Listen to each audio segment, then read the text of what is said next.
Selam aleikum të dashur e të nderuar shikues e dëgjues të Radio Televizionit Pendimi dhe mirë se takojmë në emisionin ton të radhës javor Drita e së vërtetës. Siç çdo dielë më mësuar me hoxhën e dashur nderuar, hoxhën Fadel, por nuk i kemi as sonte. Sonte kemi nderin dhe kënaqësinë po ashtu që në emision të drejt për drejt pjesën e parë dhe pjesën e dytë po ashtu përmes kontaktit ta kemi hoxhën e dashur nderuar tashmë të njohur Hoxhën Saad Kelmendi. Selam aleikum dhe mirë se na erdhe. Wa alaikum salam wa rahmatullahi wa barakatuh, mirë se jeni. Allah ju nderoft për na nderon sar po trasin dhe mirë shumë, ndosh Zoti që ki bashkëpunim të vazhdoj edhe tutje. Është si gjithmonë e kam pjesë e misionit tuaj. Keni zgjedh për temë të flasim për moralin e mirë. Sikur po na mungon ky moral apo thjesht na rikujtosh se cilat janë vlerat e këtij morali. Fjala është për juve. Faleminderit shumë. Bismillahirrahmanirrahim. Alhamdulillahi rabbil alamin. Wa salatu wa salamu ala rasulina Muhammad wa ala alihi wa sahbihi ajma'in. Rabbi shrah li sadri wa yassir li amri wa hlul 'uqdatan min lisani yafqahu qawli. Falënderimi dhe lavdi kulmori takon Zotit gjithësisë. Allah në madhrojmë, Zotin falenderojmë. Prej tij ndihmë dhe falë kërkojmë. Salavatet, selamet, përshëndetjet tona qofshin mbi pejgamberin ton të fundit Muhammedin alayhi salatu wassalam, mbi familjen e tij të pastër, mbi shokët e tij besnik dhe mbi gjithë ata besimtarë dhe besimtare të cilët e ndjekën, e pasuan, por dhe do ta pasojnë në rrugën e tij deri në ditën e llogarisë përfundimtare. Fillimisht profshu e tim është kënaqësi çdo herë të jemi pjesë e misionit tuaj. Sikur që e prezantuat edhe ju në fillim, sot kemi përzgjedh një temë e cila nuk ka asnjëherë afat skadence. Jo. Morali mirë është ajo që është kërkuar prej fillimit e deri në fund të njerit fundit që do të jetojmë sipërfaqen e kësaj toke. Andaj kriter për me lartësu njerin se cili njeri është më i mirë apo cili nuk është i tillë është pikërisht ky, morali. Dhe sikur që përmend edhe në fillim, sikur ndoshta po kemi një zbehje të moralit. Po na pak rrjeti këtu, Po, fatkeqësisht e që nuk do të duhet të ndodhet tek besimtarët. Kjo është ajo që na ka shtyrë se të flasim për këtë temë, e cila është jo e nevojshme, por është e domosdoshme të flitet, për shkak se ajo që e zbukuron personalitetin e një besimtari nuk është vetëm adhurimi i tij, nuk është vetëm namazi i tij, agjerimi i tij, haxhi, zakati i tij, nuk është vetëm eleganca në të veshur, të duket bukur, të duket mirë dhe jeshëm, por mbi gjitha ajo që e zbukuron personalitetin e një besimtari është morali i tij. Dhe për këtë jemi të urdhëruar dhe e shohim se edhe vet i dërguari Allah sallallahu alaihi wasallam pikërisht misioni i tij i fundit lidhet me këtë, me përsosjen e virtyteve të moralit. I dërguari Allah sallallahu alaihi wasallam në hadithin e tij përmend duke thënë bu'ithtu li utammima makarim al-akhlaq. Unë nuk u dërgova për asgjë tjetër vetëm se për të përsos virtytet e larta të moralit. Dhe që e me kuptu që në shoqërinë asaj kohe ka pas moral, nuk mund të jemi do të përjashtues në mënyrë gjenerale, kështu me thonë se nuk ka pas. Vet i dërguari i Zotit po tregon se ka pas moral, por kam ardhur që t'i zbukuroj dhe t'i përsos edhe t'i shtoj edhe më shumë virtytet e moralit.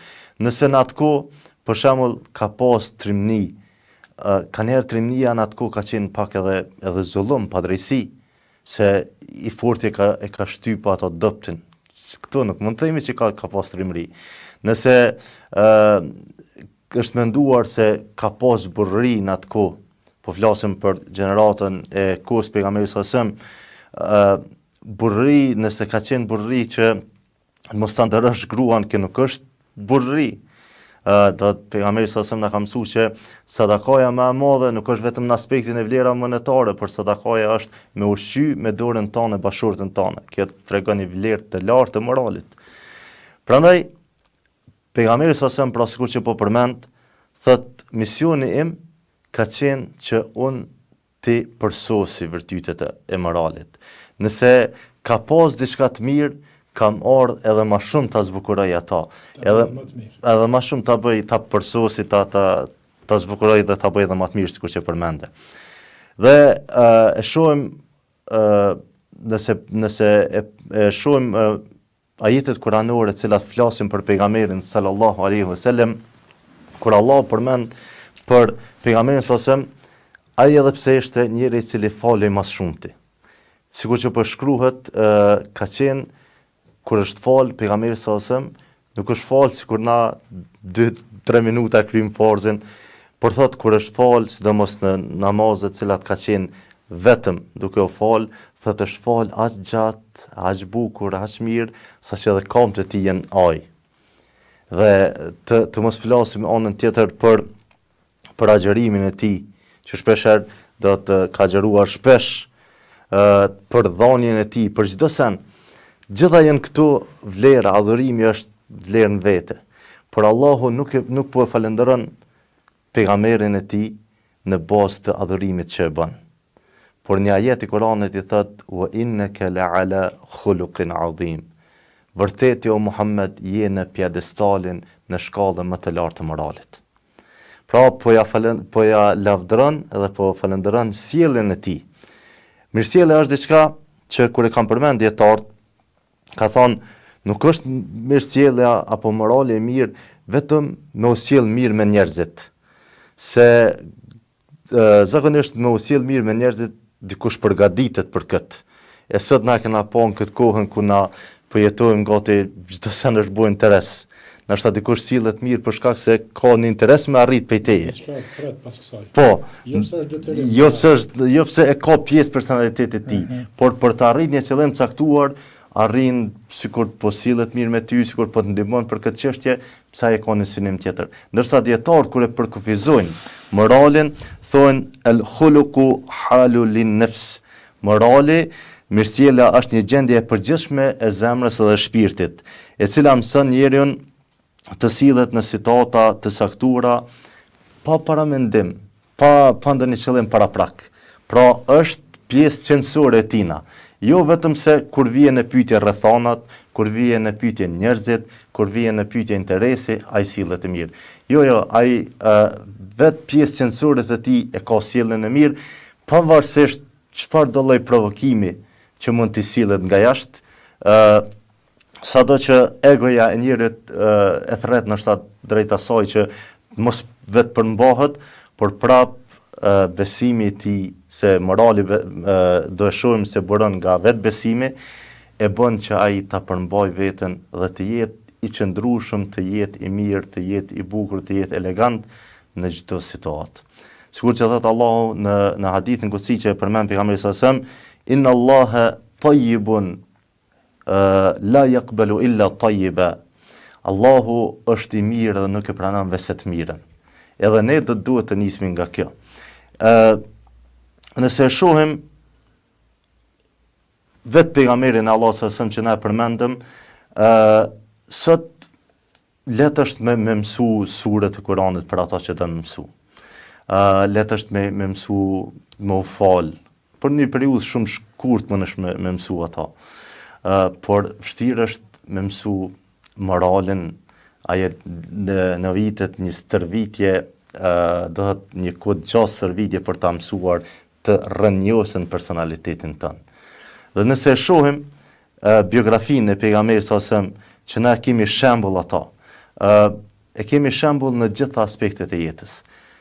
Nëse i morëm, bëjmë një krahasim, një analogji me pejgamberët, me disa nga pejgamberët që kanë qenë para tij, ne mund të marrim shembull në disa aspekte të jetës, por jo në gjitha aspektet e jetës. Për shembull, Sulejmani alayhis salam ka qenë edhe mbret dhe pejgamber. Mund ta marrim shembull ato se si ka qenë si i pasur, si ka qenë si pushtetshëm, por nuk mund ta marrim shembull se si ka qenë si i varfër, si i durueshëm, për shkak se nuk ka qenë gjendje të tillë. E pejgamberi sallallahu alajhi wasallam ka kalu, ka më dhënë shembull. Po, ka kalu në këto sfida, edhe në sfidën e qenit të pasur, kur ka shku ka bë tregtime pasurinë e bashortës së tij Hadijës radhiyallahu anha, dhe edhe në kohën kur ati nga varfria vendoste gur në barkun e tij për ta larguar varfrinë. Njëjtën shembull mund të përmendim edhe rastin e Isait apo të Jezusit, sikur që e njohin të tjerët. Isa a.s. mund ta marrim shembull si një besimtar i ri, i devotshëm i cili ka luftuar për drejtën dhe të vërtetën, po nuk mund ta marrim shembullin e një personi i cili ka qenë i martuar, për shkak se Isa a.s. para ngritjes në qiell nuk ka qenë i martuar. Dhe kështu të gjithë pejgamberët e Zotit. Flas për familje, po. Ndërsa i dërguari Allahu s.a.s. e kemi shembull në çdo aspekt të jetës. Dhe për këtë sinjalizon edhe ajeti ku Allahu thot: "Laqad kana lakum fi rasulillahi uswatun hasana liman kana yarju Allaha wal yawmil akhir." Me të vërtetë ju e kishit shembullin më të mirë në dërgurin e Allahut sallallahu alaihi wasallam për atë i cili shpreson Allahun edhe ditën e fundit. Dhe nëse shohim këtë zbukurim të personalitetit të tij, pse është i tillë pejgamberi s.a.s. është pikërisht se i dërguari Allahut s.a.s. mbeti jetim, u rrit pa babë dhe pa nanë. Ati i ndroi jetë babai duke qenë ai në barkun e nanës. Kur filloi pak të kuptoi, të rritet në moshën 6 vjeçare, i vdiq e ëma e tij. Dhe pastaj për kujdesin e tij e morën xhaxhai në fillim gjyshi i tij Abdul Muttalibi, pastaj xhaxhai i tij Abu Talibi. Por kush më mirë se pejgamberi sa mu edukua. Dhe a thua ku qëndron sekreti i kësaj? Zakonisht ne nëse shohim fëmijë të cilët kanë mbet jetim, ndoshta e sheh pak që janë si themi pak ndoshta si të lazdruar, nuk kanë mujt me pas për kujdesje, nuk kanë mujt me pas as edukat as të mirë se nuk ka pas kush i uzon. Ndërsa pejgamberi sa edhe pse me jetim, ai ishte njeri më i edukuar. Për çfarë arsye? Për arsye se për edukatën e tij e mori përsipër vetë Zoti xhaleshanu. Allahu i lartësuar në Kur'anin në hadithin që na përmend pejgamberi sa thot pejgamberi sa edebeni rabbi fa ahsana ta'dibi. Thot i dërguari Allahut po thot mua më edukoi Zoti im dhe çfarë edukate të mirë më ka dhënë ai. Nëse e shohim dhe studiojmë jetën e tij, në cilën periudhë kohore jerdh shpallja e tij. Muhamedi sallallahu alaihi wasallam jerdh shpallja relevata hyjnore përmes melekut Xhibril në moshën 40 vjeçare. Para kësaj çfarë kishte? Para kësaj kishte vetëm moral, edukat, mirësjellje. Ishte i besueshëm, ishte besnik, ishte folës i të vërtetës. Dhe shumë lehtë është nëse je i moralshëm, nëse je i ndershëm, nëse je human, nëse je i durueshëm, nëse je i respektueshëm, pastaj edhe çdo sen tjetër të ka hije. Edhe namazi ta zbukuron personalitetin tënd. Edhe zakati, edhe haxhi, edhe mirësjellja me të tjerët ta zbukuron. Ndërsa nëse nuk e ke këtë elementaren, çfarë mund të themi? Dhe prandaj pejgamberi sa kur edhe para shpalljes e shohim në momentin kur ndodhej konflikti për vendosjen e kurit të zi në Qabe, gati sa nuk shpërtheu lufta e përgjakshme në mesin e mushrikëve të Mekës, dhe një njeri i mençur e asaj kohe tha ti ndalim gjakrat, ti ulim gjakrat dhe tha të vendosim që nesër njeri i parë që të hynë në për këtë derë në Qabën e bekuar, ai le të vendos se si do duhet të veprojmë. Dhe kur e pan, njeri i parë që hyri ishte pejgamberi sasem dhe thirrën me ofisin el emin. Besniku, jemi të kënaqur me vendimin që do ta merr ai. Dhe vërtet ashtu ndodhi, pejgamberi sasem që gjithë të ishin të kënaqur dhe të mos bënte padrejsi, e mori një pëlhur, në mes të pëlhurës e vendosi gurin e zi dhe kërkoi nga pjesëtarët e çdo fisi ta merrnin atë pëlhurën, një cep të asaj pëlhure dhe të gjithë së bashku ta vendosnin gurin e zi në skajnë e qabës. Dhe krejt kjo tregon se ai ka pas moral, ka pas edukat. Dhe nëse shohim edhe në momentin kur i ka thirrë mas pari të afërmit e tij, se është ajeti i Kuranit wa andir ashiratakal aqrabin, dhe ti o Muhammed thirri të afërmit, fillo thirrjen në rrugën e Zotit me të afërmin, fillo me të afërmit e tu. E shohim pejgamberi sa sem para se t'ju tregonte aty në sa ai ishte i dërguari i Zotit, i dërguar te ta, i pyeti tha, çfarë mendoni? Ishte ulur në një pozicion, në një maje të kodrës, dhe i pyeti tha, çka mendoni nëse pas asaj kodre është ndonjë ushtri që don t'ju sulmoj, a do të më besonin? Ata i thanë të gjithë një zëri, po do të besojmë se asnjëherë nuk kemi vërtetuar se ti ke gënjur në jetën tonë. Prandaj tha, atëherë unë jam i dërguari i juaj tek ju. Dhe kështu pra e shohim edhe amanetin, njerëzit kur kanë pas pasuri, kur kanë pas gjëra të palojshme dhe ja kanë besu pejgamberit sa sem, edhe pse kanë pas armik, nuk kanë gjetë njëri më të besueshëm. Dhe kjo tregon pastaj pas gjithë kësaj mirësie, pas gjithë këtij formimi që Allahu xhaleshanu kish mbjell tek pejgamberi fundit, në fund e nderoi edhe me petkun e pejgamberisë, e cila kjo e zbukuronte edhe më tepër personalitetin e tij. Kjo ishte për me tregu për pejgamberin sa sem, se na kemi shembull ato se si do duhet të jemi të moralshëm. Do t'i ndaj me juve disa pjesë pse morali i mirë është kaq i rëndësishëm. Morali i mirë është kaq i rëndësishëm për disa arsye. Do t'i përmendëm e para prej tyre, sikur që tham, morali i mirë është ai i cili shkon bashk edhe me adhurimin.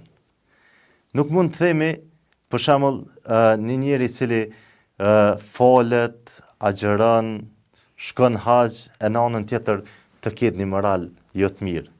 Kjo të tregon sikur edhe falja është një droje e madhe, se vetëm ka bërë ushtrime gjimnastikore, të sport, për shkak se në esencë falja ka ardhur që ta përsos moralin. Ka ardhur ajeti i Kuranit ku Allahu thot Kur'an, wa aqimis salata inna salata tanha 'anil fahsha'i wal munkar. Në surën e Ankebut Allahu po thot, dhe faleni namazin, vërtet namazi ju ndalon juve nga gjërat e këqija dhe punët e neveritura. Çka jep me kuptu? Adhurim, por në fund po tregon qëllimin për çfarë arsye është ardhur, që t'ju largoj juve nga veset e këqija. Dhe nëse është e kundërta, nëse nuk largon, këtë tregon që ka problem diçka me namazin, është thirrje për meditim dhe për reflektim në jetën kohë. Pastaj, nëse i marrim të gjitha adhurimet, 5 shtyllat e Islamit e kanë pikërisht këtë synim, këtë qëllim. Nëse marrim për shembull zakatin, Allahu xhaleshanu kur flet për zakatin thot, khudh min amwalihim sadaqatan tutahhiruhum wa tuzakkihim biha. Mere ti o Muhammed prej tyre, është fjala pej të pasurve, të cilët ju është bërë obligim zakati, mere një pjesë të pasurisë dhe shpërndaja të varfërve, se thët kjo është tutahhiruhum, ua pastron edhe mallin e tyne, wa tuzakkihim biha, edhe ua pastron zemrën e tyre, ja pastron zemrën nga zilia, ja pastron zemrën nga pangopsia, i bën më bujar, më human, më tafërt. A nuk është kjo moral? Pra, në fund është kondit e fesë, është tyll e fesë zakati, por në fund po na tregon edhe qëllimin. Është ardhur për me reflektuar në aspektin e moralit, jo vetëm thjesht një detyrë që duhet kryet, por ajo duhet të reflektojë në jetën tonë, ai adhurim të cilën ai kryjm. Nëse marrim agjerimin, që para pak kohë patëm agjerimin e muajit bekuar të Ramazan. Është hadithi pejgamberit sallallahu alajhi wasallam ku përmend thot, idha kana yawmi sawmi ahadikum fala yarfuthu wala yaskhab wa in sabahu ahadun aw qatalahu falyaqul inni imru'un sa'im. Thot kur ndonjëri për juve të jetë në gjendje agjerimi, as të mos flas fjalë të këqija, fjalë të dyta, as mos të bërtas. Thot nëse dikush që sulmon apo e ofendon, le t'i thot unë jam njeri që agjeroj. Pra, shtyll e fesë është agjerimi. Dhe po na mëson anën tjetër lidhur agjerimin me moralin, një vetë përmbajtje. Mos po, disiplinë gjithsesi, mos mos të shoj, falni.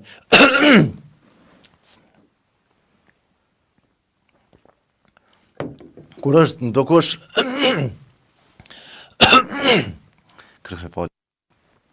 kur ndokush për jush është në gjendje agjerimi, as mos të shoj, as mos të bërtas.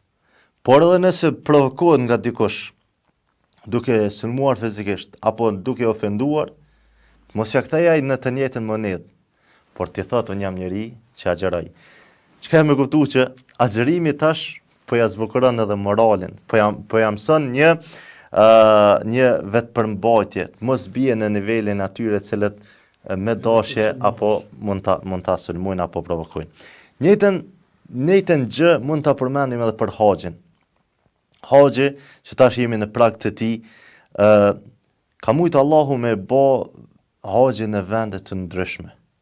Ka mujtë Zoti me bë haxhin në kohë të ndryshme. Por e ka bë Allahu haxhin është në një kohë të caktuar dhe është në një vend të caktuar. Dhe kjo për disa arsye, sigur që do t'i përmendim. Pra, Allah thot Kur'an, el-hajju ashhurum ma'lumat.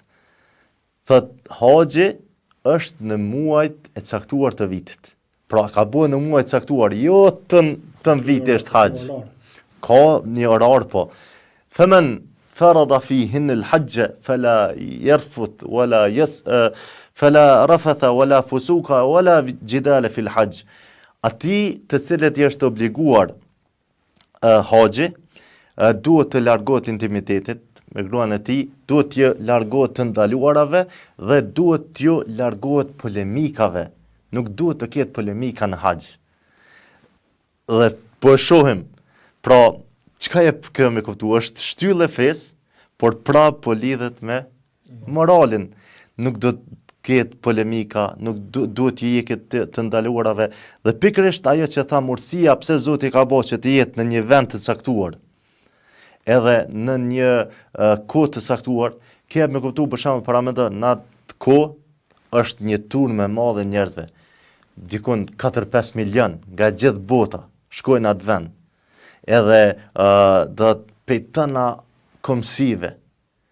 Por kjo na jep me kuptu një lloj stërvitje që duhet ta bëjë njeriu në aspektin e moralit të tij. Nëse dikush atje na ka ndodhur gjithë na që kemi pas fatin shkojmë, e atyre që nuk kanë shkuar ende, Allahu ja mundsoft. Atje mund ndodh njeriu është turmë e madhe njerëzve, por mund ndodh dikush me të shkel, por e bën pa qëllim. Dhe duke u nis nga kjo dietarët, duke kuptuar mirë moralin e mirë, kanë thonë kur je nis për haxh, thotë unë trupin tim e kam bërë një jetë sadaka për njerëzit. Nëse dikush më lëndon, e di që ka bu pa qëllim. Prandaj e sheh e fal paraprakisht. Nuk din botë të paramendohet në një vend me pas kaq shumë komsi, me pas kaq njerëz me gjuhë të ndryshme, kaq lloj divergjenca edhe në gjyrë, edhe në kombe, edhe të ketë kaq rregull dhe kaq disiplinë. Parazit plot për vesen në Islam. Dhe kjo është moral, është kondit, është shtyllë e fesë, po në njëjtën kohë reflekton edhe moral dhe mirësjellje. Prandaj kjo arsyeja se pse pra e kuptuam modelin më të mirë e kishëm të dërguarin Allah sallallahu alaihi wasallam, ndërsa ajo bazën, burimin, ajkën pe ku e marrëm dy burimet kryesore që kemi, Kur'anin dhe Sunetin, dhe motivin pse bëjmë na këtë punë, është se është nga besimi jon. Sikur që thash, kjo rezulton nga besimi jonë, jo për shkak të interesit. Nuk do duhet të jem besimtar i mirë vetëm se ti hi në hatër provës shpëtim, apo dikuj tjetër. Kjo do duhet të jetë për shkak se do duhet të jetë pjesë qendrore e atij person. Dhe Kurani është i stërmbushur me kësi raste. Vlen ceket rasti i Jusufit a.s. Për shembull, për Jusufin a.s. përmendet që kur e kanë fut në burg, padrejtësisht që e kanë fut, tash mund paramendosh nëse diku i bëhet pa drejt. Njeriu në ato qaste nuk është edhe çuditshme që të reagon, të reagon, nështë ta ka njerë edhe mund edhe të shpërthej, por shikoje, kur ka hy në burg, edhe pse ka hy pa pikën e fajt, e kanë fut në burg vetëm se ajo gruaja ministrit, dhe për shkak se Jusufi ka rujt moralin e saj, nuk ju ka bind asaj kërkesës që ajo kishte, joshjeve të saj nuk ju ka bind, e kanë fut në burg për këtë arsye. Se ka thonë, ose do t'jesh, do të më bindesh, ose do të futesh në burg. Ai ka thonë, më mirë, burgu o zot për mua është më i dashur se sa në ata që po më flasin, po më thrasin ato. Dhe tash mund të paramendosh të ishim vendin e tij, ti ose unë, pa pikën e fajit, për me mbrojt fytyrën, karakterin, moralin, edhe në fund edhe të burgosësh, secili do të kishim mujt me reagu. Ndërsa, kur ka hyrë në burg, shokët e burgut, kur ka hyrë, kur e kanë pa, çfarë sjellje të mirë kanë thonë, inna narake minel muhsinin. Na po të shohim se ka ke burri mirë. Nuk ka fol asnjë fjalë pahishme, nuk ka pas sharje, nuk ka pas ofendim, nuk ka pas diçka që kishte mja ul personalitetin e tij. Dhe pastaj dikush ndoshta kanë erë në kësi raste e tregon veten, po pak me ndru pozicionet, për shembull me pas me ul në një karrikë poshtetshme ose me u bë pak i pasën ose me pas pak një farë privilegje. Po harrojmë kush jemi konë. Me njëherë po harrojmë kush jemi. Ky Allahu pastaj e nderoj duke u bë ul në karrikën e të parit të Egjiptit, duke u bërë ministër i financave. Ishte ai i cili i menaxhonte depot e shtetit. Depot e atij shtetit që për rreth shtetet e tjera i kishte kap një uri e skajshme. Dhe ky edhe kur ishte në atë gjendje, erdhen vëllezërit të cilët ishin sjell jo mirë me të, dhe e pan atë sjelljen e mirë të tij, i than, inna narake minel muhsinin. Na po të shohim se ka ke burri mirë. Pra burrin e mirë nuk e ndryshoj as pozita, as paraja, as burgu, as provat, ai vazhdon të mbetej i tillë. Dhe për treguar realitetin e kësaj, sepse morali i mirë është kaq i rëndësishëm, është se kanjherë na po keq kuptojmë do të adhurimin dhe do të pjesën e moralit, po keq kuptojmë fenë dhe jetën. Nuk është sjellje e mirë nëse ti mendon me bëu një punë të mirë duke i bërë dëm tjetrit. Për shembull, ti ke dashur me shku me fal namazin e xhumas. Ajo ku ka më vepër të mirë sa më fal namazin kohën e xhumas. Por nëse me veturën tonë ke parkuar keq, ke zonë derën komshiut, mos ketë mundësia i me dal, ke bo gjuna. Disa gjana mund të jenë të lejume, po nëse i bojnë dëm tjerëve, ato bojnë ndalura. Për shembull, nëse shohim të ushqimi atje, pejgamberi sa ka ndaluar që ndokush i cili ka ngran hudhër ose qep të afrohet xhamis. Për çfarë arsye? Ato parimisht janë të lejume, janë halal, shëndetshme, por nëse i bëj dëm të tjetrit, ç'a jep kjo me kuptu? Këtë kjo jep me kuptu moral. Prandaj është keq kuptim i atyre njerëzve që mendojnë unë e falem, agjeroj, ndërsa të tjerët runa zot janë jashtë rrugës dhe mund të jetë i dëmshëm për të tjerët. Ka ardhur pejgamberi sa disa njerëz dhe kanë pyet, i kanë thonë, oj dërguari i Zotit, çka thua për një grua e cila falet shumë, le që i fal namazet obligative, po fal edhe namazet vullnetare. Ka thonë, jep sadaka shumë, ju një mund të tjerve, po ka thonë me gjuhën e saj i bën, sikur që themi ne, i bën sallat të tjerët. I lëndon të tjerët. Ka thonë lajmëroni se ai është prej banorëve të zjarrit. Subhanallah. Ndërsa nënën tjetër ka përmend, ka thonë, çka thuaj dërguari i Zotit për një grua e cila i fol vetëm 5 kohë e obliguara. Nuk është që shton shumë nga pasuria e saj, por është e kujdesshme me gjuhën e saj ndaj fëmijëve. Lajmëroni ka thonë se ai është prej banorëve të xhenetit. Dhe nëse shohim njëri Sasia s'po kryen punë, cilësia. Gjithsesi është e kërkuar pro cilësia e jo sasia. Dhe ajo që është e përmendur gjithashtu kur pejgamberi sallallahu alaihi wasallam ju përmendi shokëve të tij, i pyeti tha, e të drune me një muflis, a dini kush është i falimentum? Ata shokët e tij i përmendën, tha, i falimentum tek na i dërguari i Zotit është një njeri i cili nuk ka as dinar as dirhem, ka hub çdo sent që ka pas. Tha, jo, nuk e kam qëllime për këtë. I falimentum ditën e kiametit do të jetë një njeri i cili ka me ardhur me të mira të shumta, me namaz, agjerim, e sadaka, sa kodra thot ka vepra të shumta, por e ka shokët, e ka ofendu këtë, e ka bëu zullum atij, dhe thot secili ka mja marrë të mirat atij dhe pastaj edhe kanë mja dërgu ato të këqijat, mja mbulu veprimtarinë e tij, dhe kështu është rasti me ata cilët nuk kanë moralin e mirë. Nëse më lejohet për fund, kisha me dhënë edhe një porosi se çfarë pozite të lartë kanë ata cilët e kanë moralin e mirë. Ata cilët e kanë moralin e mirë, pejgamberi sallallahu alaihi wasallam në hadithin e tij përmend duke thënë: "Athqalu shay'in fil mizani yawm al-qiyamati husnul khuluq."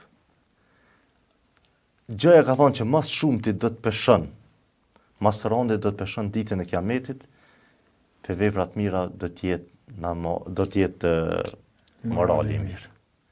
Dhe pastaj ka përmend, ka thonë, ata që kanë me qenë mas afërt i meje në ditën e kiametit, kanë me qenë ata që kanë moralin më të mirë. Çka e me kuptu kjo? Krejt kjo e me kuptu që feja jonë promovon, thret, dhe gjithmonë nxit dhe motivon sjelljet e mira. Realisht është fjala e Omerit radhiyallahu anhu që ka thonë: "Ud'u ila al-islami wa antum samitun." I ka thonë Omeri shokëve të tij, ka thonë, ftoni, thirrni të tjerët në islam duke qenë heshtës, mos folni hiç. I ka thonë, "Qalu kayfa dhalik?" Si ka mundsi kjo? Ka thonë, "Bi akhlaqikum", me moralin e juaj. Njerëzit nuk na shohin shumë çfarë flasim, na i shohin punët tona. Prandaj nëse e sheh edhe rastet e vendeve islame, qysh është përhap, sidomos sot Indonezia që është me vendin e popullsisë, me nivel banori, vendi më i madh islam në botë, te ta ka filluar të përhapet islami jo përmes shpatës, jo përmes ushtrisë, ka filluar islami të hapet përmes tregtisë. Qysh për shembull kanë shit muslimanët në ato vende, dhe kur ka orë puna të blerja, zakonisht sot jemi në ato kohra ku tregtarët për ta fshitur mallin e tyre mundohen t'ja mbulojnë metat mallet, kamuflojnë, e lemo ta lavdojnë deri në qiell, edhe ti që ditësh mallet ta nuk e në atë kohë kanë përmend, ka thonë, kur kanë shit tregti kanë bë, ka tregu diçka e cila s'ka mujt shihet ndoshta për synin, diçka që ka qenë e brendshme. Ky mall është i grisur këtu. Ky mall, ka thonë, ata janë çudit popullsia e atij vendi. Nga kjo, si njerëzit mendojnë janë mbulu metat mallet tyne, jo po i zbuloni, thotë kjo është për feston. Thotë kjo fe meriton pasohet. Dhe për ta përmbyll, kisha treguar edhe rastin e fundit, rastin e një vendi që sot njihet me emrin Samarkand, është ka ato viset e andej Kazakistan, e Uzbekistan, në ato vende. Përmendet në kohën e Omar ibn Abdulaziz ka qenë udhëhes i drejtë, ka sundu vetëm 2 vite. Ndërsa gjatë atyre 2 viteve, nga drejtësia e tij kam përmend, ka thonë ujku ka shku me dele dhe nuk i ka ngrënë ujku delet. Dhe në kohën e tij orkat e shtetit islam kanë qenë të stërmbushura, nuk kanë pas madje asku ta dorëzojnë zakatin, për shkak drejtësisë që ka pas nevojtar. Përmendet kur muslimanët kanë shku për me përhap fenë e Zotit në për vende ndryshme të botës. Dhe kanë shku në Samarkand, në një vend kur e kanë pa, vend shumë i bukur, një pejsazh shumë të mirë, do të gjelbrem, pemë ndryshme, pamje që të takno syrin. Dhe kanë hyrë në atë vend, pa paralajmërim, janë atje 3 kushtet, kur kanë dashur muslimanët me përhap fenë e Zotit, dhe e kanë pa, duke qenë se popullata e atij vendi ka qenë e vogël, edhe nuk kanë dashur fare të përfillin këto 3 kushte, që janë kanë bazë, kanë hyrë në atë vend dhe kanë marrë, janë pozicionu muslimanët atë. Dhe tash ata banorët e atij vendi kanë pas njohuri për Islamin, kanë pa për Islamin edhe muslimanët, dhe kanë dëgju për drejtsinë e Omar ibn Abdulazizit dhe drejtsinë e Islamit, dhe kanë shkruar letër parit të muslimanëve, Omar ibn Abdulazizit. Thot këta popullata juaj, muslimanët kanë hyrë në vendin ton padrejtisht. Ne kanë marrë vendin, thot padrejtisht për shkak se ju i keni 3 oferta para se me hy në një vend. Po, oferta e parë ka qenë ta pranoni ta thuni shahadetin. Kjo nuk na ka bërë si ofertë. Pastaj thot oferta e dytë, na lejoni që nëse dëshirojmë na me kanë atë pjesë e vendit uj, nëse dëshirojnë pastaj me i marë popullatën e atij vendi në mbrojtje, është dashur me pagu një tatim vjetor që është thirrë me emrin gjizje. Thot askët nuk na kanë ofruar. Dhe thot ka qenë e treta që prap nëse kishim refuzu këto oferta, e fundit pastaj ka qenë konflikti armatosur apo lufta, thot askët nuk i kanë thonë, por vetëm kanë hyrë dhe janë pozicionu tek ne. Dhe Omeri radiallahu anhu i shkruan komandantit të ushtrisë muslimane, thot sikur që keni hyrë në atë vend, dilni të gjithë, i madh e i vogël. Tashmë është me paramendu një vend ku pos atij peizazhit bukur që kanë, ai vend ka lulëzuar edhe me praninë e muslimanëve, se në atë vend ka pas besimtar, njerëz që njësojnë Zotin. Dhe tash vetëm për shkak të drejtësisë, për shkak të moralit të mirë, pra për shkak të drejtësisë, për shkak të moralit, u largun i tërë populli, vetëm se nuk ishin zbatuar siç duhet ligjet e Zotit. Ata duke pa tani më praktikisht me sytë e tyne çfarë po ndodhte, të gjithë e zëri thanë rreni, dhe tani rreni dhe na pranun Islamin. Kjo është madhështia e kësaj feje. Prandaj morali mirë na tregon që t'jemi përfitues të zemrave. Morali mirë është një buzëqeshje, morali mirë është një fjalë mirë, një sadak, një shtrëngim i durve mes miqve, mes shokëve, morali mirë, mindimu të komshiut, e të gjitha që është temë e gjanë, por koha nuk na premton, kaq kishëm për teme për këtë. Allah shpëleft, ne do të pushojmë pak, do të pauzoj pak me një lehje dhe çfarë që ka zgjedh reklam regjia. Do të falenderoj gjithmonë për punën që bën, pra kushtimin prapa kamerave. Ne do të kthehemi me pjesën e dytë të emisionit, pjesë kontaktuese, ju qëndroni me ne kthehemi vetëm pas pak.